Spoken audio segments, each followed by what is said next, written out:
Hello everyone, today we talk about the gradual incorporation of Ukraine in the Tsarist Empire, the awakening of a Ukrainian national identity, and the ensuing Russian repression of the same. So I'm making this series in sequence about Ukrainian history. So if you're interested, yesterday I created a playlist so you can find it's in chronological order even now. A bit of the references that I used to explain what's going on that I already talked about. I'm not going to repeat myself, at least excessively here.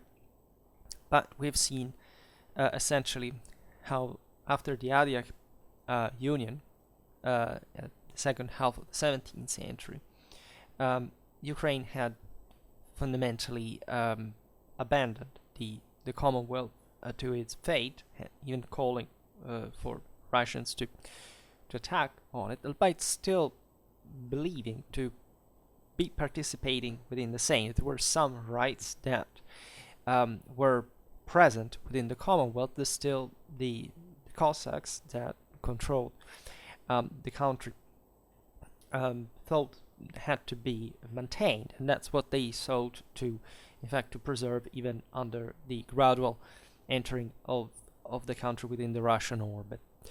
And this is a delicate passage because, as we have explained, there is all this idea that somewhat at this point it was a nationalistic already opposition between Polish culture, given that Ukraine was framed since the Lublin Union properly within the Polish kingdom, and Ukrainians per se. And we've seen instead, and this is notorious even just knowing the history of the countries, especially Western Ukraine, etc., how much, how long and intensely Polish culture was present, and how much the same, in the country, how much the same Ukraine had benefited from it, and this would have brought to the same Ukrainian civilization of the Muscovy that would finally become properly the Russian Empire after 1721.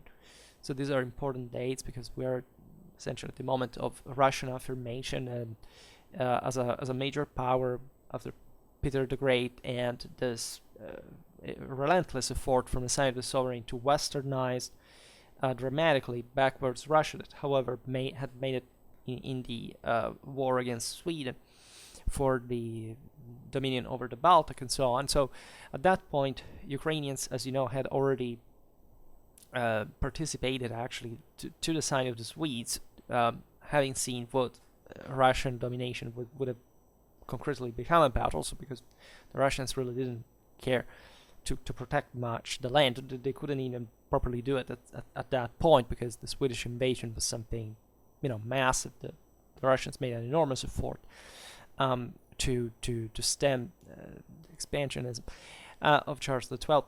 Now, at this point, the incorporation of Ukraine within the Russian Empire went by steps. Let's say two major steps that were connected essentially to the geographical barrier posed by the Dnieper River, so that we talk about the right and left bank Ukraine, respectively Western and Eastern Ukraine, referring to the river.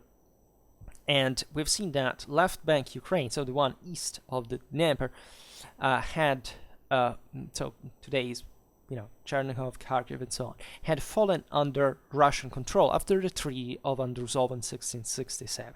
All right, this had come fundamentally also at great expense, of course, of the same Polish-Lithuanian Commonwealth that extended its control up to that point in the east. The Cossack hetman Ivan Mazepa, 1639 and 1709, and his successor in exile, Philip Orlik, 1672-1742, tried to maintain the political autonomy of the hetmanate in East Ukraine. So we're talking properly, the hetmanate as a Cossack state that had formed in East Ukraine and that now was under Russia. And the ways here we're still at an early age, right, where Russian control was not very solid yet. So the Cossacks continued for a while to play the card of foreign assistance.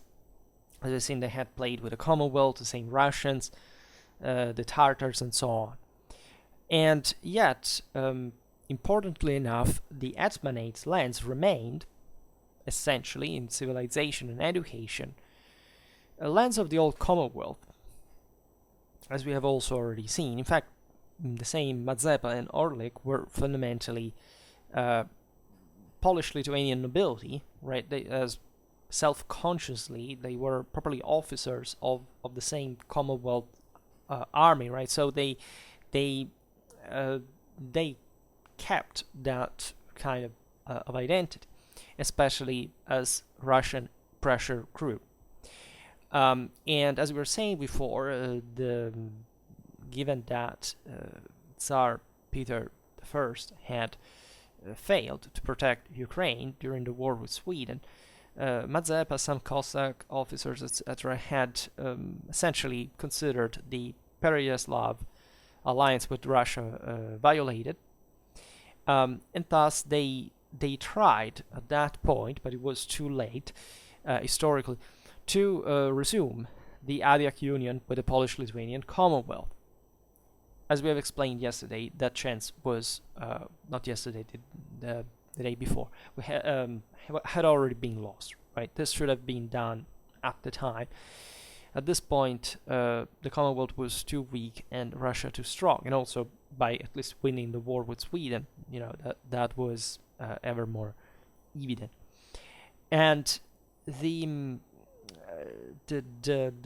victory of the Russians at the Battle of Poltava in 1709. I mean, Mazepa was next to Charles XII during the battle.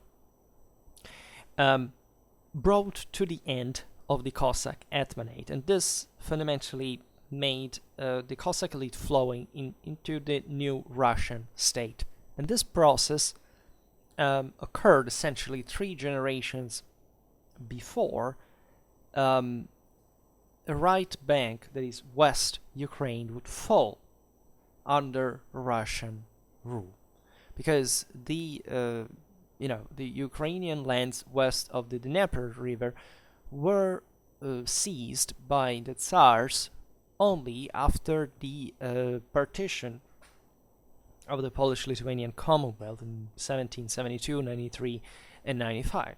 So that was the complete, the completion, let's say, and of this thing, and up to that point you realize that these lands had remained close to Poland, as they had been properly part of it institutionally.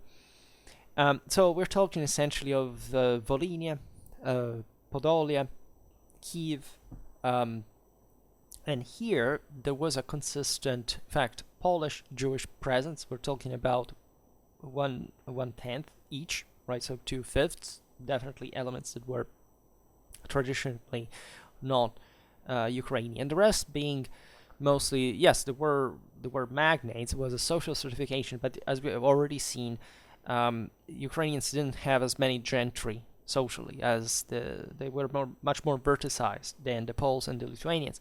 So the overwhelming majority of the population were just Ukrainian-speaking peasants.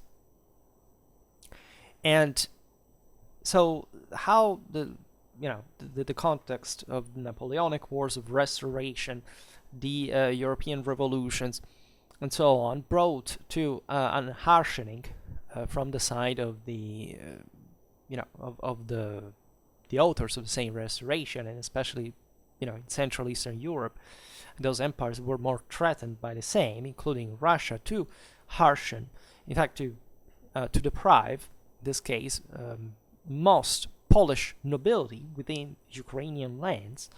As we've seen, these lands had been Polonized. They were properly Polish nobility, but they had mixed with Ukrainian one. Many Ukrainian magnates were fundamentally Polonized in culture. And so the Russians thought to eliminate essentially the nobiliary status most of the Polish, let's say properly gentry rather than the magnates properly, because the magnates were the ones actually that, in a sense, even facilitated the process, because by taking away the few gentry that was left, they could even consolidate further their control on the population. So to make the long story short, many Polish gentry transformed from essentially impoverished nobility into peasantry, right?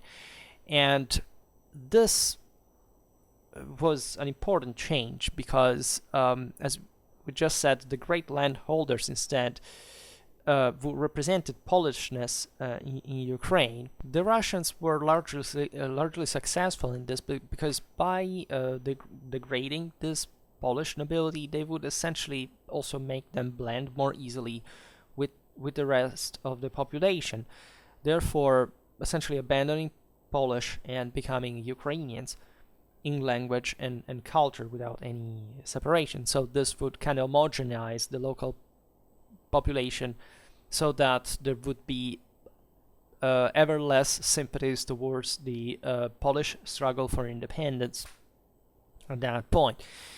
And the magnates, as we have just said, actually were still Polish, were cooperative with the Russians. They even essentially expelled their poor Polish counterparts that had been degraded by the Russians out of their lands because they just didn't want to have trouble in that regard, and having an ever greater grip on their serfs. Remember that these lands were still up to 1861 all properly with servitude going on. And so some of these magnates even called the Russian army to suppress the local Ukrainian peasant uprisings.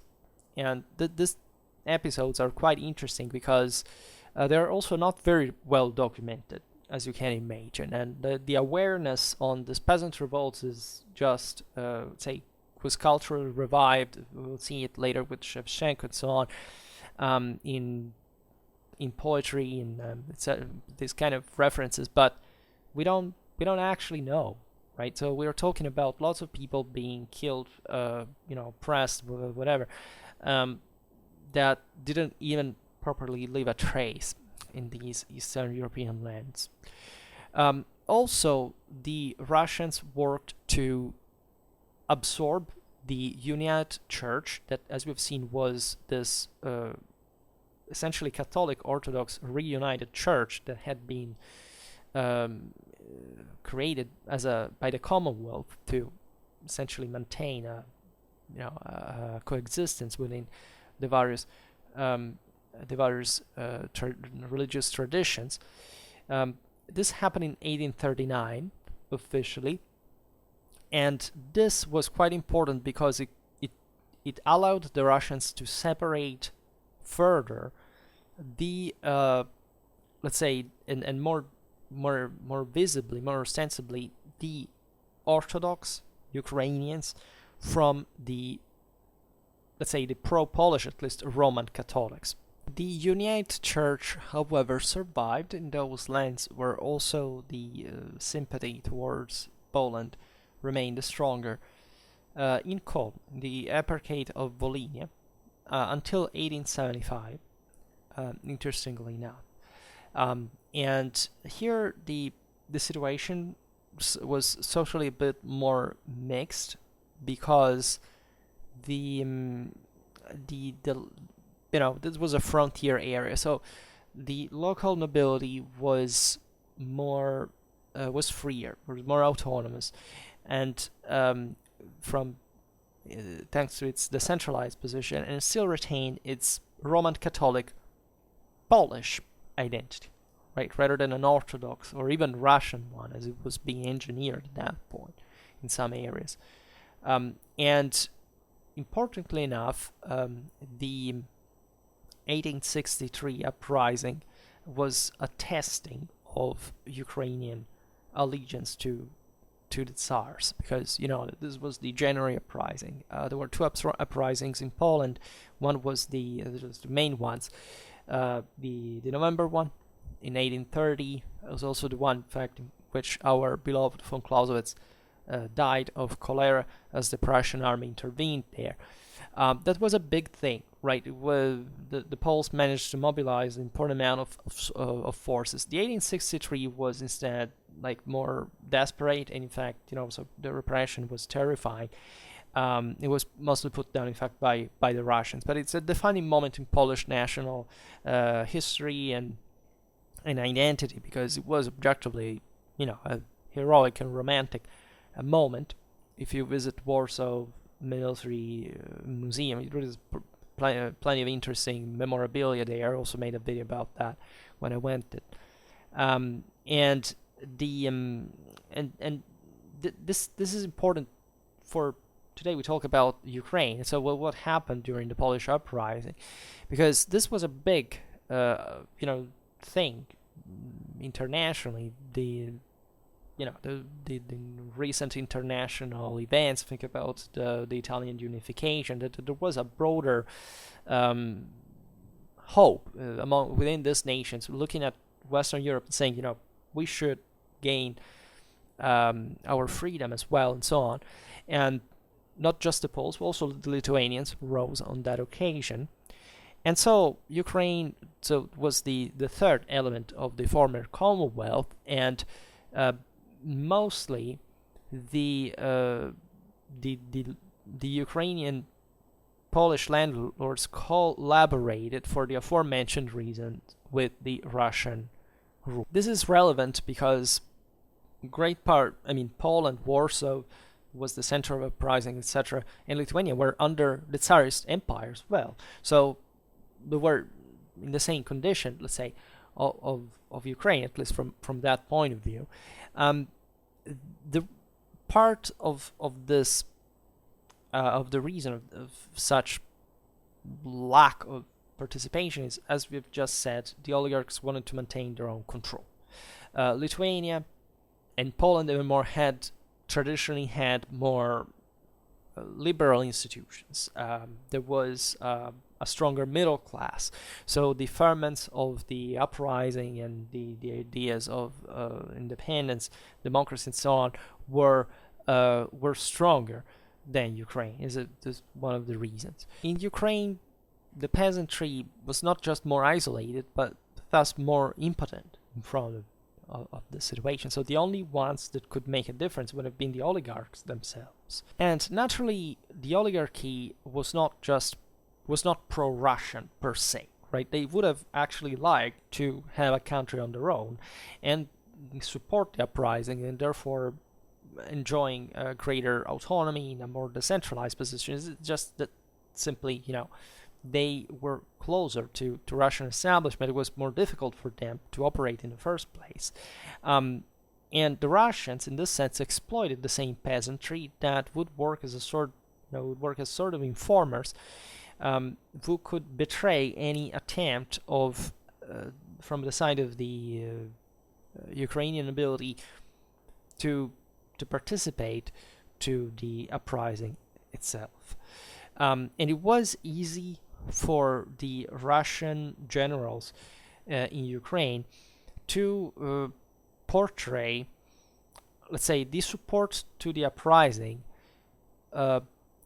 as an attempt of the oligarchs to strengthen, paradoxically even further, their control on the peasantry, so that this would motivate in part the same peasantry to cooperate with the Russians in that sense, and not giving support to the oligarchs. And therefore, here we cannot talk properly of a separation between Poland and Ukraine per se, right? At least properly in a sort of oppositional sense. For example, the most successful Polish general in January uprising in 1863 was Edmund Hrushevs'kyi. Those Volhynian troops called him in Ukrainian Batko, which means father, right? And when marching into battle, they sang Ukrainian songs. So this shows how the former lands of the Commonwealth still sympathize fundamentally with one another, how the same Poles were open, of course, to receive support from, in this case, the Volhynian gentry that, as we have seen, was generally speaking more sympathetic to Poland, if anything, for the proximity, etc. But it's important to stress that this was a political participation. It went across the ethnic boundaries. And while it's understandable that right-bank Ukraine, for reasons of great historical proximity, was more prone to show sympathy towards the Polish uprising, West Bank Ukraine remained more firmly under Russian control. That had, as we've seen, been also more ancient and had been operating essentially along the pattern of Polish government during the 18th century. And yet there were peasant revolts, the aforementioned ones that we were talking about before, that we don't know too much about. These were popularized by the Ukrainian poet Taras Shevchenko. They surely were a thing, just we don't know exactly the scale. And there were reforms, as you know, in 1861, serfs were given personal freedom. But this, as in many other cases that occurred across Europe, and especially in this more, impoverished and primitive agricultural situations, wouldn't change much, because effectively even a freed peasant didn't have enough money to buy land on its own, so to survive. So they would still remain in pretty dramatic socio-economical conditions, and the Russians played on their fears, because they told them, look, if you support the Polish uprising, was just 2 years after that, and the idea was, if you support the Poles, they will come back and they will and serve you, enslave you again, and all these things. But of course the situation was different. The numbers were surely not in favor also of much of a broader Polish revival. After all, in Volhynia, Podolia, and Kiev, only 3% of the population reported Polish as their first language, right? It was mostly the elite, right? And this elite, this was essentially Polish in culture and or descent. Quite often, we're talking about 4,000 families who effectively owned most of something like 3 million former serfs at that point. So it was easy for the Tsars to say, look, Ukrainian peasants, these are your true enslavers, right? It's not about us, and it's not by giving freedom to Poland you will gain anything. It was a pretty dark manipulation if you think about it. It's interesting in this context that the same Russians had never thought of right bank Ukraine as Ukraine, right? For them, Ukraine was left bank Ukraine, the one, of course, that they knew better.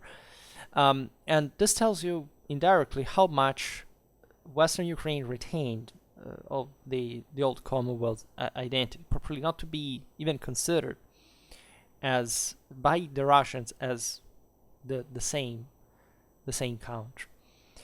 And interestingly enough, in fact, the same Ukrainian patriotic ideas spread from eastern Ukraine, and specifically from the University of Kharkiv in the 20s and the 30s of the 19th century. And this is important because Kharkiv would remain such a important center of articulation of Ukrainian national struggle, especially considering that this land had probably been the old Etmanate one. It had basically was dissolved in the 18th century by the Russians. In fact, in 1785, the same Cossack officers were co-opted within the Tsarist army. And a turning point in the Ukrainian attitude towards Russia and vice versa came after essentially the defeat of the Russian Empire in the Crimean War of 1853-56. This was a defining moment, as you know, internationally, where Ukrainians began to toy with the idea that, after all, the situation for Russia was not so, positive as it seemed, nor externally nor internally, and so there was properly an emphasis placed on not much the idea of reviving Ukrainian culture per se, but rather extending it to a territory, right? It was properly realized that Ukraine was also not an elite idea. It was not just, some intelligentsia inventing it. This was a real thing. It had been real. This had been properly a country already on its own, and it could be properly drawn on a map on the base of properly the cultural characteristics that define it. And naturally, the Russians had no interest in supporting this idea. Quite the contrary, it would be a brute repression of this thought. And most of this national identity was fueled with, there was a first historiography beginning at this point. In the same West, there were historians writing Ukrainian histories, and Ukrainians would add also this broader cultural legacy made up of myths, folk songs, folk tales.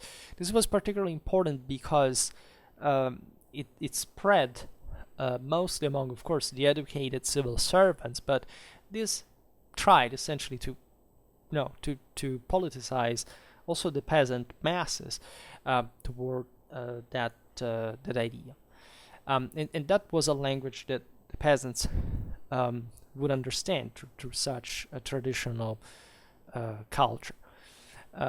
And Ukraine had been very important. As we've seen, East Ukraine since 1721 had provided outstanding architects, apologists, adventurers, and there was initially also, as we've seen, a cooperation, because up to that point, you see between the 18th and the 19th century, naturally, many things had changed internationally. The 18th century was still, after all, the century of universalism in some ways, even if it was the Age of Enlightenment, especially in Central Eastern Europe. It was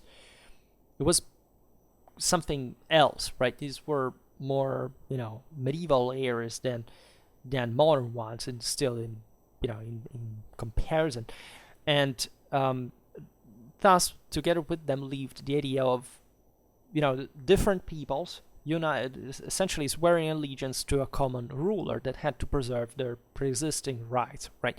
With the French Revolution and the spread of the Jacobin model, etc., the idea of nation state, and therefore of this idea that a country has to be perfectly homogeneous, compact, that is not an incredibly complex product of historical stratification, and that is, of course, not, that is defined properly within its diversity, and also a broader political spirit towards the cooperation of the same, was mostly destroyed, was properly brought under, especially in these countries that had risked the most the revolutions, had properly under very crude and violent repression. It is seen just as with the Polish uprisings and so on.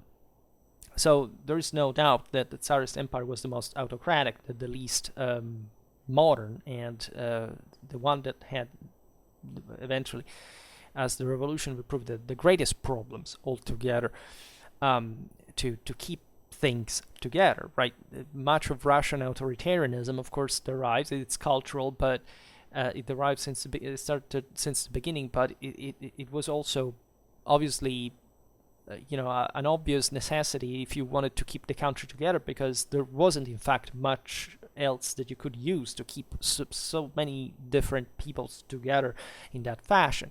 But originally there was a cooperation. There was, even from the Tsars, the idea that there could be different ways to be under Russia after all, right? So Ukrainians during the 18th century had fundamentally dwelled within the boundaries of this autonomy, and it had been okay, in spite of, considering that all the wars that could happen in general in those times. It wasn't, Tsarist domination necessarily the worst thing. After all, it was the same Cossacks that had made the deal with the Commonwealth collapse, so they kind of called it on them.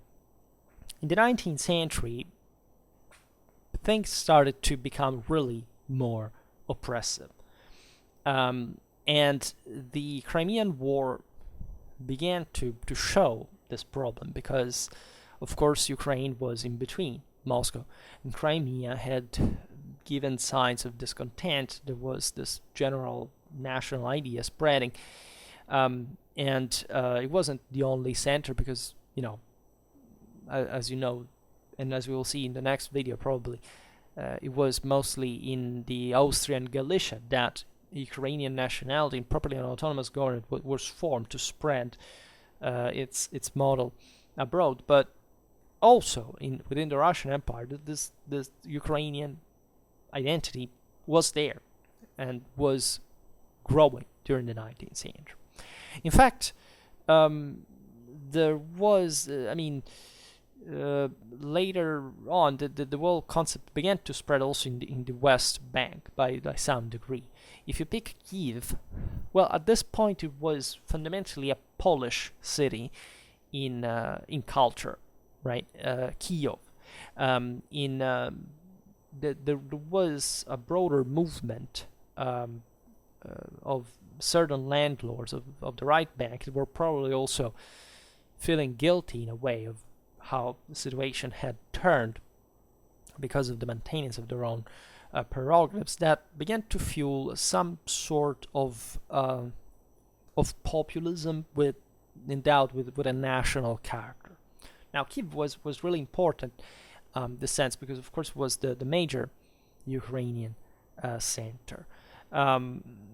So the Kievans were mostly that would be involved in this political movement, were the most important people, the one of Polish descent, right, that began themselves to spread the political idea of a Ukrainian nation among the peasantry. And the Russians couldn't really understand what to do at that point, because there was a debate going on among the Tsarist officials regarding Ukraine. From one side, some of them at least bet that the spread of populism among the Ukrainian peasantry could have been positive, because it had already been used in the past, as we've seen, in an anti-elite sense. So some thought that this populism could be used to fuel a Russian identity within that peasantry in opposition to a Polish one. On the contrary, the same Ukrainian activism was fueled by importantly by people of Polish origin and or culture, right? It's important to stress this, because we're still talking about Ukrainians that, however, were cultured in Polish, let's say, because that was the culture of culture, let's say, of education, and what had, as we've seen, been in the land since the time of the Commonwealth. And after the January uprising, in July 1863, surprise, surprise, there was the famous followup decree.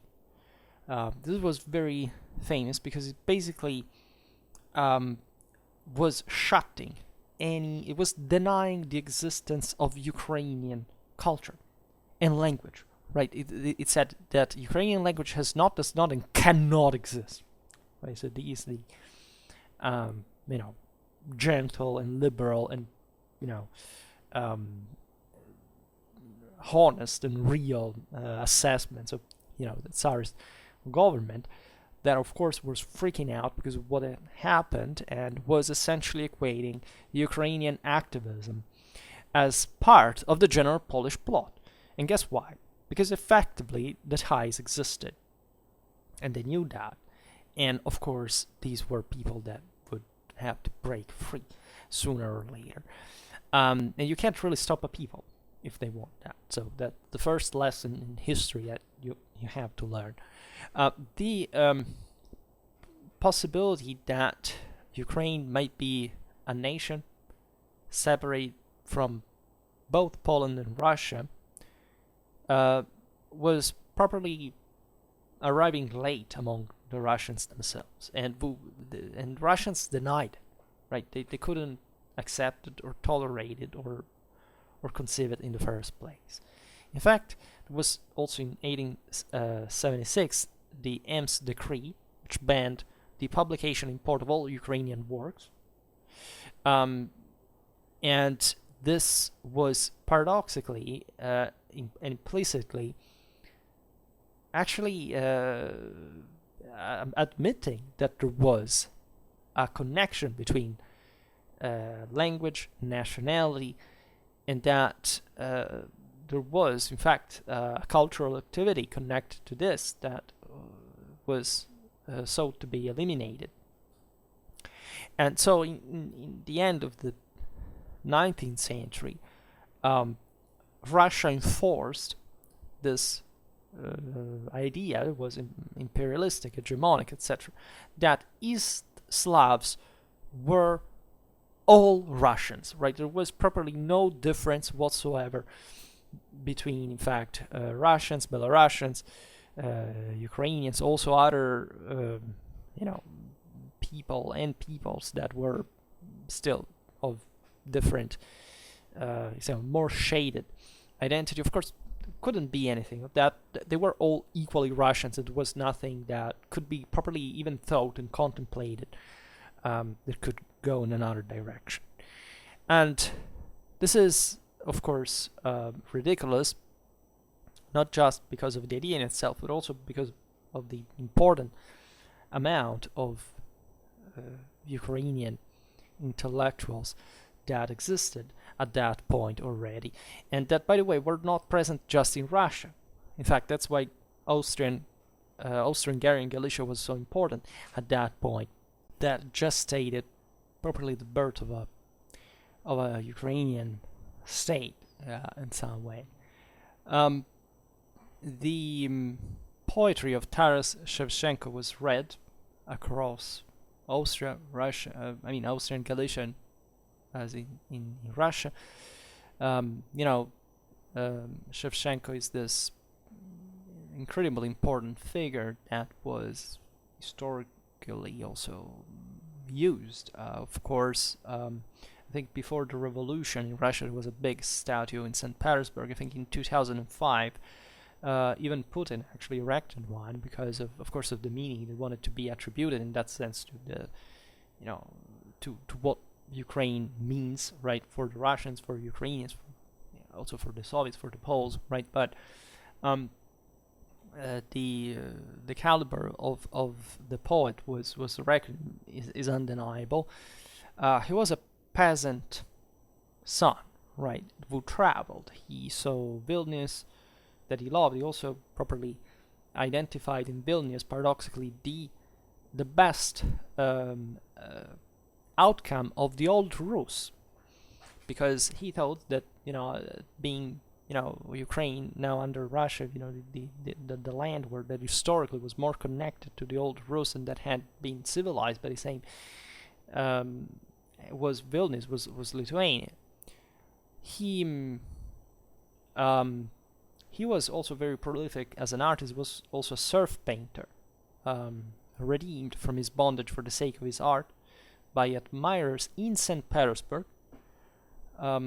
He sang of freedom of his people. He properly elevated the Ukrainian literary language with its grammar, its delicacy, and this is important for a national struggle, because of course languages sometimes, especially in such backwards areas like it could be for the average European standards, the Eastern ones could be, literacy, for example, was a huge problem, and so even just transforming this also popular language in something that could be spread, people could read, that could treasure, could go back to properly as a work, as a book, as something that lived on, not just in the memory, in the oral tradition, was crucial for the country. Shevchenko died also 1 year after the abolition of serfdom, which was one great dream, in spite of the difficulties that still peasants faced after it. And in this regard, Shevchenko was quite close to the peasantry, and this was yet another political and strategical fundament of Ukrainian identity, because Ukrainians were the peasantry largely, and so this local spirit that also had not been acculturated by Polish, by other influences, but had remained genuine and in the tradition of the land, and was evidently part of a broader community, was to be sung, was to be elevated by such art. The very important Ukrainian politicians who were born to Austria by Russian subjects, because some of them had properly fled the Tsarist Empire, given that the Austro-Hungarian one was more liberal, more tolerant traditionally of the minorities, etc. And Mikhailo Drahomanov, 1841-95, was the most, at least famous, and of the Ukrainian political activists. He lost his university chair at Kiev in 1876, and he took refuge at Lviv, a city that was very important also for its university, that of course was less prestigious than the one of Kiev, but was still also an important center of education, given it also was closer to Poland. It had a specific meaning, as we've seen in that sense. Was in fact the institution where Mikhailo Hrushevs'kyi, 1866-1934, the greatest Ukrainian historian, was hired by in 1894. Also, the greatest Ukrainian political theorist, Vyacheslav Lypyns'kyi, 1882-1931, emigrated from the Tsarist Empire to Galicia in 1908. And also there is the most famous Ukrainian nationalist Dmytro Dontsov, who was very much appreciated still, in fact, in Galicia, where properly the idea of a Ukrainian modern nation was given at that point for granted, right? It was evident that would happen, and in many ways, within the Austro-Hungarian Empire had its own, repression, as you know, and also kind of ethnic engineering at that point, especially after 1867, when of course the things started going very bad, and with the defeat at the hands of the Prussians and the loss of the Italian territories and so on. But the still, traditionally the idea of a multi-ethnic, in fact, the same doppelmonarchy was conceived in that regard, in spite of what the Austrians believed. Let's say it was a country was already predisposed for that kind of plural idea, and of course the Ukrainians of Galicia were actually quite faithful to the empire, because they knew that they could receive that support. In fact, they were were called, in a mocking sense, the Eastern Tyroleans, because they were as faithful to the Habsburgs as the Tyroleans. And this was obvious in this situation, because they had nothing but to gain from such loyalty, from such allegiance. That's also an important story that now we will hopefully look at. And that was an area, in fact, just at the border with the Tsarist Empire, that nurtured heavily such ideas of Ukrainian national identity that spread all around, for those who had eyes to read and ears to listen. So that's definitely a very important aspect of the story. We will, in fact, talk about this this aspect. Now, we stop it here. Just hope that you enjoyed this video, and see you next time.